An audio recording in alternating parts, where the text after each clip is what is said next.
Darling, it's so ambitious of you to pursue such a demanding career. Julian needs a supportive partner, someone who can dedicate her time to creating a harmonious home. The clinking of silverware against porcelain was a constant soundtrack to Nadia's evenings with Julian's family. Tonight, it felt particularly loud, each delicate chime echoing the growing unease in her stomach. Across the sprawling mahogany table, Julian's mother, Eleanor, fixed her with a gaze that could curdle milk. Nadia smiled politely, offering a neutral comment about the perfectly roasted duckling. Eleanor's lips barely twitched in response before she turned her attention back to her son, engaging him in a conversation about his latest polo match, a world Nadia knew nothing about and was subtly reminded of at every family gathering. Nadia and Julian had been dating for a little over a year. From the outside, their relationship seemed like a fairy tale. He was handsome, charming, and undeniably wealthy. He showered her with thoughtful gifts and whisked her away on romantic weekend getaways. Nadia, a driven architect with a rapidly rising career, had initially been swept off her feet. But beneath the glittering surface of Julian's world lay a persistent shadow: his mother, Eleanor. Eleanor Sterling was the epitome of old money, a woman who believed in tradition and a very specific role for women. In her world, a woman's primary purpose was to be a wife and mother, preferably one who didn't work outside the home. Nadia's burgeoning career was a constant source of disapproval, often thinly veiled under condescending remarks disguised as concern. "Darling," Eleanor had said during their first formal dinner, her voice dripping with saccharine sweetness, "it's so ambitious of you to pursue such a demanding career. Julian needs a supportive partner, someone who can dedicate her time to creating a harmonious home." Nadia, taken aback, had politely explained her passion for architecture and her commitment to her work. Julian had squeezed her hand under the table, offering a reassuring smile. But the seed of doubt had been planted.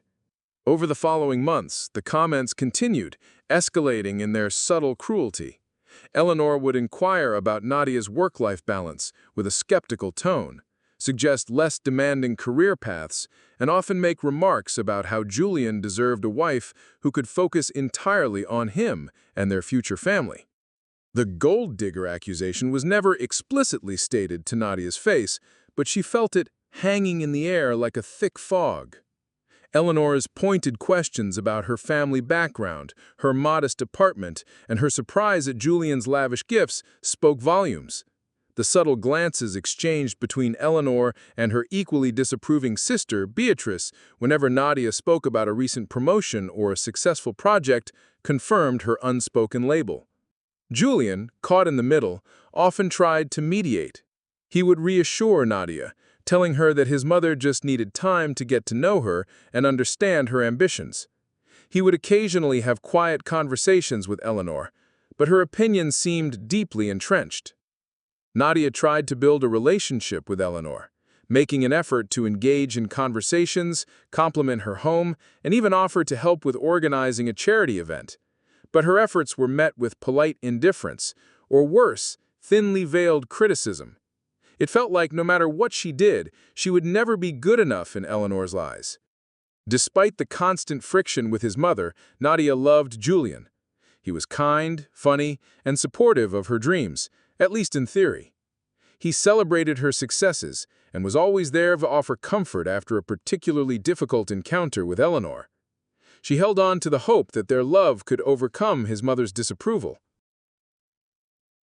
One crisp autumn afternoon, Julian had mentioned needing to pick up a watch he had ordered. Nadia, having finished work early, offered to go with him. They strolled through the upscale shopping district, hand in hand, the autumn leaves swirling around their feet. Julian suddenly stopped in front of a high-end jewelry store, his attention caught by something in the window. "Just a quick look," he said, pulling her gently inside. The interior of the store was opulent, filled with glittering displays of diamonds and precious metals. A smartly dressed salesperson approached them, offering a warm smile. Julian's eyes scanned the glass cases, lingering on the engagement rings. Nadia's heart skipped a beat. A wave of conflicting emotions washed over her: surprise, excitement, and a sudden surge of anxiety. She watched as Julian pointed to a particularly stunning solitaire diamond, asking the salesperson to take it out for a closer look. As the diamond sparkled under the soft lighting, Julian turned to Nadia, a nervous smile on his face. "It's beautiful, isn't it?" he said softly. Nadia could only nod, her throat suddenly tight. This was it, the moment she had perhaps subconsciously been waiting for, the next step in their relationship. But instead of pure joy, a cold dread began to creep into her heart. She thought of Eleanor, her constant disapproval, the thinly veiled insults, the accusations she didn't dare to voice directly. Could she really commit to a life where she would forever be judged and belittled by her future mother-in-law? Could she subject their children, if they had any, to that same toxic environment? The image of herself as a stay-at-home mother, a role Eleanor clearly envisioned for her, flashed in her mind. It was a life that felt suffocating, a stark contrast to the fulfilling and challenging career she had worked so hard to build. The thought of giving up her independence and her passion filled her with a profound sense of loss. And then there was the underlying accusation of being a gold digger. Would Eleanor forever view her as someone who had only been interested in Julian's wealth? Could she ever truly feel respected and valued by his family? Julian, sensing her hesitation, took her hand. "What do you think?" he asked, his eyes searching hers. Nadia looked at the dazzling ring, a symbol of commitment and a promise of a future together. But all she could see was the looming shadow of Eleanor and the sacrifices she would be expected to make. "Julian, this is a lot to take in," Nadia said, her voice trembling slightly. "Is something wrong?" he asked. Nadia took a deep breath. "Your mother," she started, and then stopped, unsure how to articulate the months of accumulated resentment and anxiety. "My mother?" Julian prompted gently. "She doesn't approve of me, Julian. You know that," Nadia said, her voice barely above a whisper. "She doesn't respect my career, and I can't shake the feeling that she thinks I'm only with you for your money." Julian's expression softened with understanding. "I know it's been difficult, Nadia. I've talked to her. She's just traditional. She'll come around, I promise." But Nadia wasn't sure. Eleanor's disapproval felt deeply ingrained, a fundamental difference in their values and expectations. Could she really spend the rest of her life trying to win over someone who seemed determined to dislike her? "But what if she doesn't, Julian?" Nadia asked, her eyes filling with tears. "What if this is how it will always be? The constant judgment, the subtle insults. Can we really build a life together under that kind of cloud?" Julian squeezed her hand tighter. "We love each other, Nadia. That's what matters.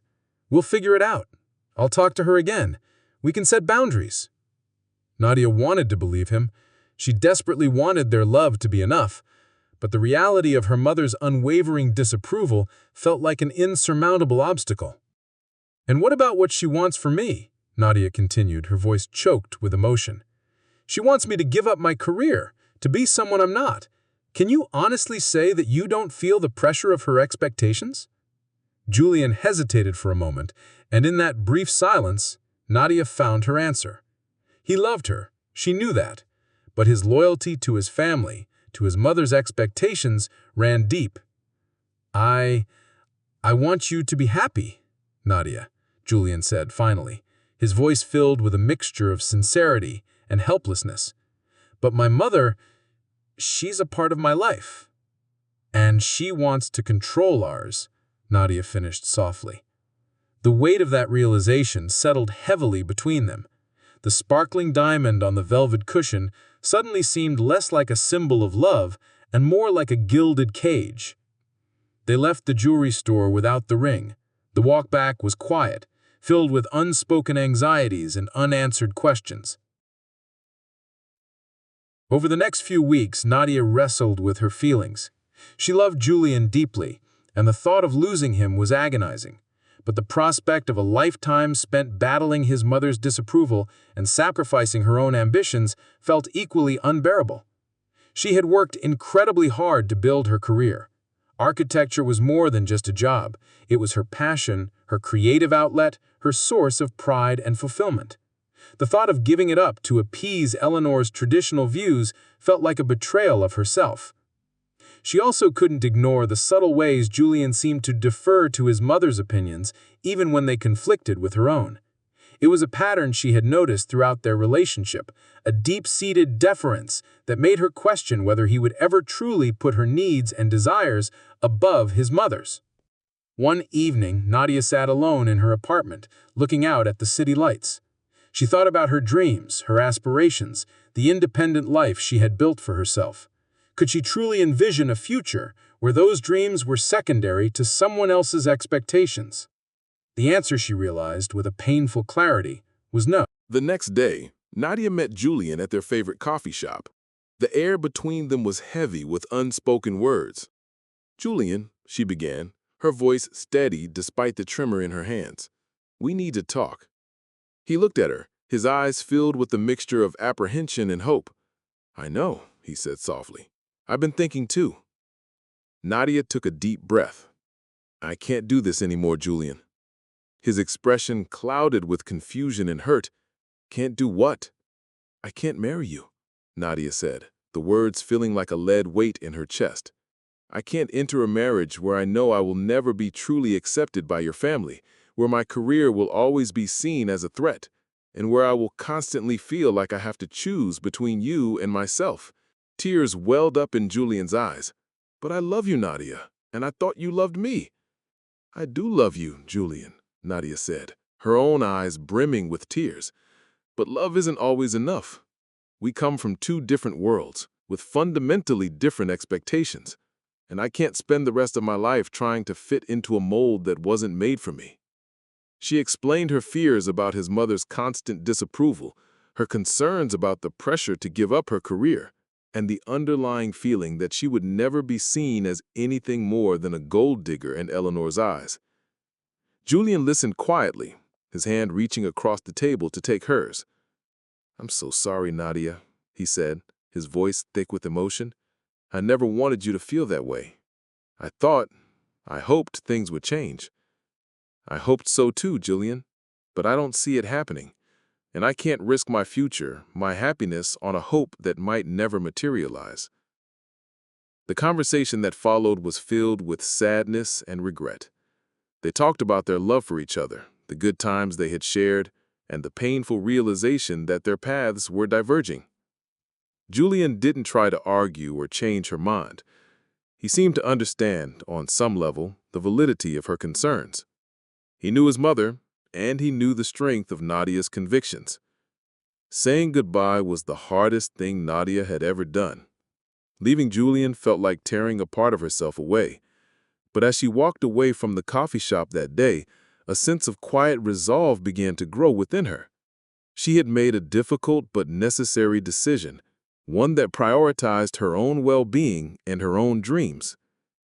In the weeks and months that followed, Nadia focused on her career, throwing herself into new projects and embracing the challenges that came her way. The pain of her breakup with Julian lingered, a dull ache in her heart, but it gradually began to subside, replaced by a sense of newfound freedom and self-determination. She occasionally heard news of Julian through mutual friends. He was still close to his family, still navigating the expectations of his wealthy background. Nadia hoped that one day, Julian would find someone who fit seamlessly into his world, someone who wouldn't have to fight for acceptance or compromise her own identity. Nadia never regretted her decision. It had been a painful one, but it had also been a liberation. She had chosen herself, her ambitions, and her own sense of worth over a love that came with too high a price. As she stood on the balcony of a building that she had designed, watching the city lights twinkle below, she knew that she was finally building the life she truly wanted on her own terms. The gilded cage might have offered comfort and security, but Nadia had chosen the open sky, the freedom to soar, and the unwavering belief in her own strength and potential. Have you ever had to walk away from a relationship due to a former partner's toxic family? Leave a comment if you regretted it, or if you found happiness away from the toxicity. Thanks for listening, and don't forget to like and subscribe for more stories.